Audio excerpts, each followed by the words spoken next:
That was loud. That was pretty loud, wasn't it? That almost sounded like Steve talking through his teeth. He can hit some pretty good high pitches with them fuckers. Hey, it's part of growing older, you know? Maturing. Makes me more dignified and stuff. Okay, George Washington. I opted for the... Is that what meth addicts say? They make me more dignified. Just giving you shit, Steve. Just warming up. Getting ready. God damn it. You fucking meth addict. All I could think of was Steve on an episode of Breaking Bad. I've been accused of that. My teeth were so bad, I've been accused of fucking using that. That's how bad they were. Oh, shit. You can't make this shit up. It's July 11th, 2015, and this is your Fortean Slip news, bitches.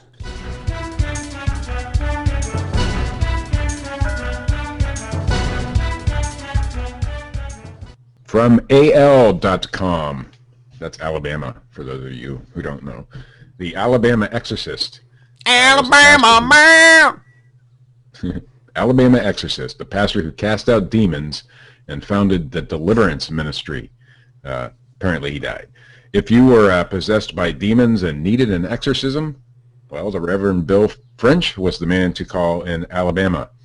French, who founded Advocate Ministries in 1974, was an Irondale pastor who helped people escape from cults and occult activities. He was an evangelical exorcist. Out of the frying pan and into the fire. He carried around a Confederate flag when he cast out demons. Uh-oh. You said bad words there. Oh, he's dead now. It's okay. Oh, but you said Confederate. You can't say that anymore. Oh. Is that next? I think so. Anyway, he had claimed to cast out hundreds of demons out of people. He said he counseled more than 100 people who claimed to be demonic cult survivors, all of them with multiple personality disorders. Nice. He said, I've seen everything that was in the movie Exorcist except somebody's head turning all the way around. His son said, the Reverend Michael French said that he dealt with people most folks wouldn't even stop to talk to. French didn't use a crucifix and holy water like the priest in the movie. Excuse me. We had a pre-show discussion. I'm all still weird about that. In an evangelical way, there wasn't as much ritual, but there was just as much prayer and faith behind it, Michael said. The Reverend Bill French died on July 2nd. He was 90. Instead of using a cross and holy water, you used a burning cross. I was going to say handcuffs and a strap-on.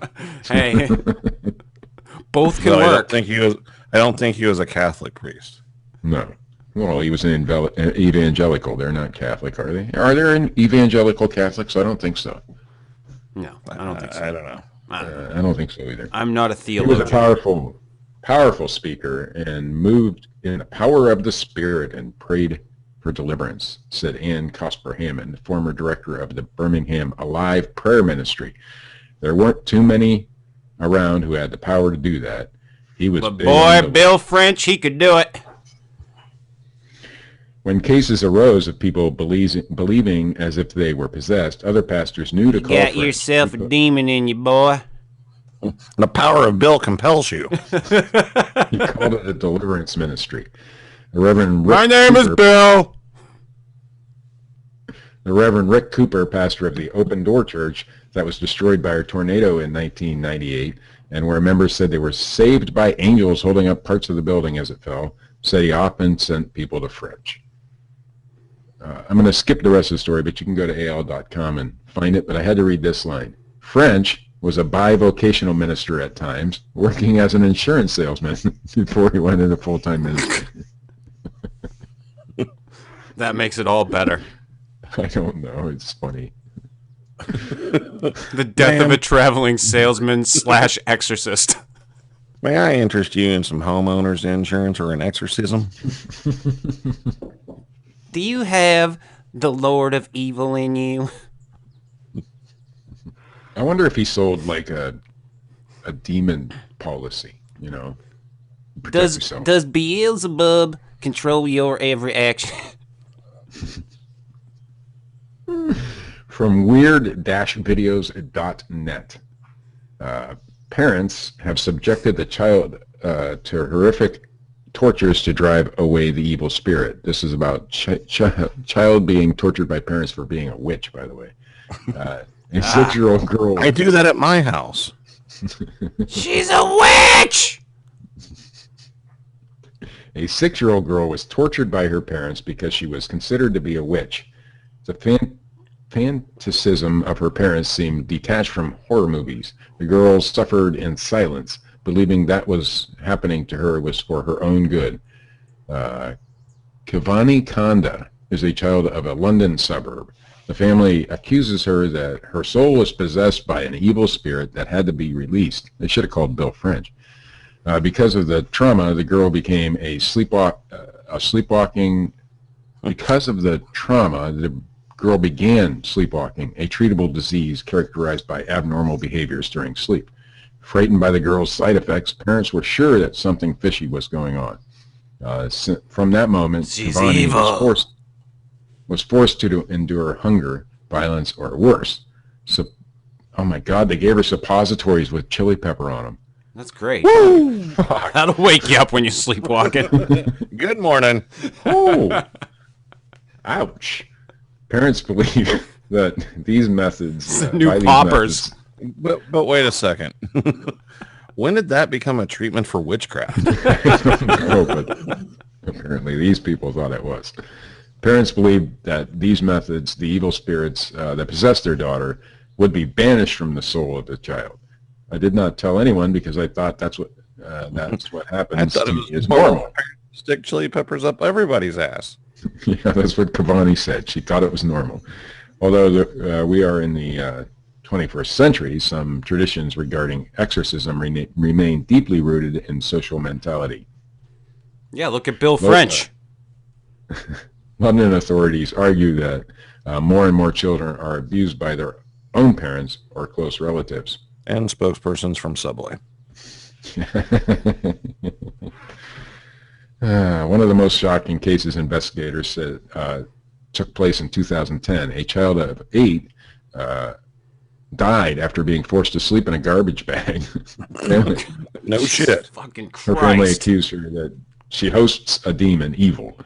A UNICEF report warns that the macabre phenomenon has a concern growing. Who wrote this fucking story? I have to reread everything because it's written with somebody who doesn't speak English as their first language, apparently. The victims are children ages 6 to 20 and considered sorcerers in a English is your first language. What's your fucking excuse? Yeah, I know. Shit. That's that story, anyway. Oh. Chili peppers up the ass. That's exactly how fucking the news anchors on the nightly news fucking segue. Yeah, that's enough of this story. Remember, Chris, this is how Ricky Gervais started, so I'm doing good. Oh. By the way, I've watched his show on Netflix, Derek. That's a pretty damn good show if you get a chance. It is. It's a great show. I have not watched it yet. I didn't even know that was Ricky Gervais, to be honest with you, until I was reading the credits one day. I like animals. I like animals. He likes all kinds of animals, too. He does. It's a good show. From the San Diego UnionTribune.com. Infamous haunted house is leaving town. Just fucking picking up and moving? Yeah, it sounds like what they're doing. For those brave enough to enter its doors, McCamey Manor is the scariest haunted house in the world. I don't know how they rate that, but those handpicked from its 27,000 name waiting list need a doctor's note that their heart can survive the fright. Matt, you can't go. Apparently not. Well, you're on medication. But there's a 20,000 name waiting list, so So who would be able to Yeah, do exactly. They have to agree to sign a 10-page waiver agreeing to force feeding, ice water dunking, head shaving, and being gagged and bound, not to mention close encounters with It's like your own personal Saw experience. This is not a haunted house. Is this a haunted house or like an S&M dungeon? That terror went on hiatus Tuesday. That little girl got it for free in London. When proprietor Russ McCamey shut down the long-running haunt at his Rancho Penasquitos, I guess. That's exactly home, what it is. and began moving his infamous attraction to Illinois, where he said it will reopen bigger and scarier than ever next fall. Yes, McCamey Manor we'll come close to murdering people. McCamey Manor is what's known as an extreme haunt, an interactive, full-contact experience that gives ticket holders the experience of living their own horror movie. The 3 to 4 hour hand-picked participants invited to experience the manor each weekend travel from all over the world to endure the terror-filled 8-hour challenge. Very few lasted to the end. McCamey Manor is so notorious, I've never heard of it. It's heavily featured in... As you're signing legal documents, you read, may have things stuck in orifices. It's featured in Haunters, the movie, a documentary that will be released in theaters this fall. Filmmaker Joe Snitzer of the Brain Factory compiled more than 200 hours of footage at extreme haunts around the country. There's more of these places? Holy cow. Including Delusion, Blackout, and Reign of Terror. He said McCamey Manor tops them all in sheer horror. Well, yeah, it's pretty scary when they actually do the shit to you. Yeah. They just tie you up and torture you. Yeah. Chili peppers up the ass, too, I bet. You have to be open to amputation. In our final story, this one may not be current, but I'm going to read it anyway. From theexaminer.com. Hulk smash! You won't like me when I'm angry. Woman demands men perform oral sex while threatening them with a butcher knife. In most cases, that might be okay, but not this case. Melissa Lee Williams, 41, confronted her ex-husband and his friend at a small motel with a butcher knife and demanded that they perform oral sex on her. Either that, or she threatened to cut their throats. Generous offer, I guess. Get down on me now! The incident took place at the 77 Motor Inn, located in Ripley, West Virginia. Oh, geez, go figure. Where both Melissa... Nothing against West Virginians. I know some of them, and they're good people. Whatever. Melissa Lee Williams and her husband, Danny Williams, separately called home. They called the motel home. This just gets into the mentality of these people. In a police report obtained by thesmokinggun.com, it details the outlandish evening. Lee Williams is said to have arrived at Danny Honey, Williams' I'm home. Why's the do not disturb thing on the door? Lee Williams is said to have arrived at Danny Williams' motel room, highly intoxicating, carrying Mad Dog 2020. Now, without being invited into the room, she walked in and said, "Eat my pussy." Boy, there's an icebreaker. Soon she was nude, laying on the bed. The ex-husband had no interest in rekindling his old flame, but his friend Adam Watson was happy to fill Melissa Williams' order. I want to see what that winner looked like. Yeah. That was until, according to the report, Watson began to walk towards Melissa Williams, and he became overwhelmed by horrible vaginal odor. And quickly retreated from it. I can't imagine that Hulk Smash had bad body odor. Can't possibly fathom that this debonair woman that you speak of, This dainty, this upper echelon, this well-to-do, classy gal. After being overwhelmed by the horrible vaginal odor, he quickly retreated from his setup on task. Melissa Lee Williams, I wonder unable if to she handle walked the into mutual the rejection, room with those shorts, shirt, and that big fucking Hulk smash fist on. Melissa Lee Williams, unable to handle the mutual rejection, stood up and grabbed a butcher knife. She then bellowed, "Somebody's going to eat my pussy or I'm going to cut your fucking throat." And I would do anything for love. I won't do that. I wonder where that Hulk fist has been. Despite their intoxicated state, the two males knew of Lee Williams' propensity for violence and correctly called law enforcement to intervene.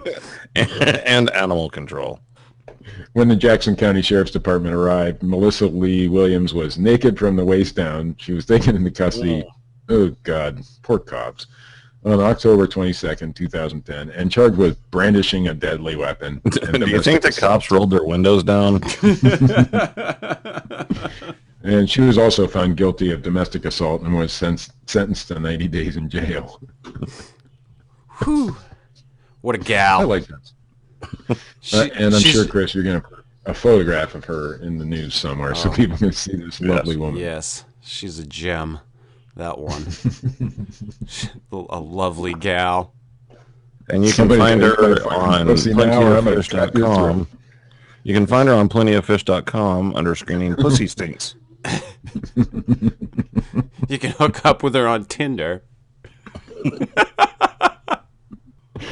That's the news. What debauchery.